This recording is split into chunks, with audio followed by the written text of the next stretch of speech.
Well, it's not a bull market. It's not a bear market. It's a stalemate.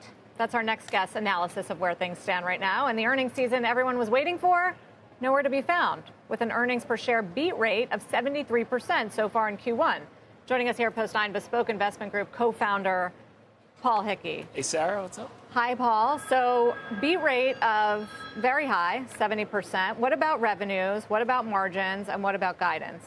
Right. So what we're seeing is everything's, relative to the last few quarters has been a weakening trend, but relative to long-term history, it's been much, better than average. And this earnings apocalypse that everybody's been looking for hasn't quite happened.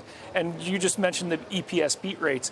If you take the financials out of the equation, not that, they're a big part of the market, but the EPS beat rate, 80%, and the revenue beat rate, 74%. Financials, you're looking at closer to 50%, 60% beat rate on EPS, less than 50 on sales. So outside of the financials, we've seen some relatively strong results. And to your point about where margins, you look at these consumer staples companies, the numbers they're reporting, and you listen to the conference calls, they are raising prices even though their input costs aren't going up as much. Right, but I feel they're a little unique in the pricing power that they're able to get right now. Consumer has been spending and not cutting back in groceries and in travel. It's not universal. No, it's not universal, but what we have seen broader economy over the last 12 months, PPI has risen at a slower pace than CPI 10 months of those last 12. So that's a situation where, on a broader macro perspective, producers are feeling less of a pinch than the consumers are. All right. So if margins are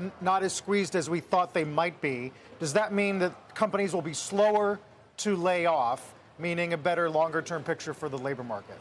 Well, so we are seeing some softness in the labor market, but yes, you could see that happen. But I think what companies are going to do, they're hostage to stockholders, and if they can save money, especially with all this new technology we're talking about these days, then they're going to take. We saw, especially in tech, so many companies hiring that even after all these layoffs that we've seen over the last years, they're only getting back to levels that they were at pre-COVID.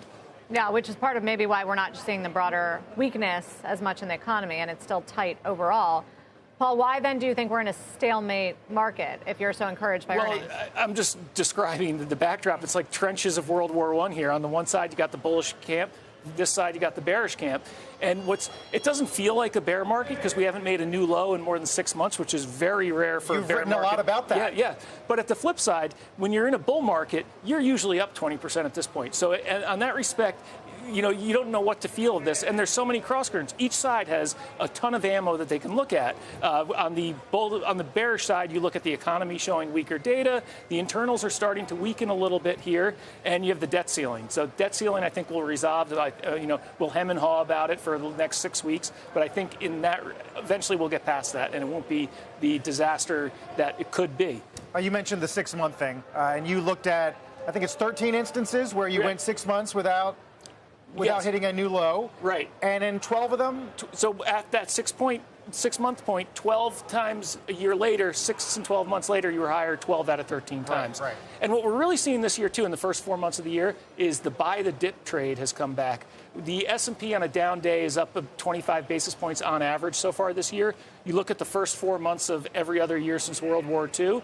The rest of the year, when it's been that strong, you were higher with an average median gain of 14%. So I think there's certainly things to be concerned about in the short term here, but over the longer term, I think we will get through this period of uncertainty and stalemate and resolve it bullishly.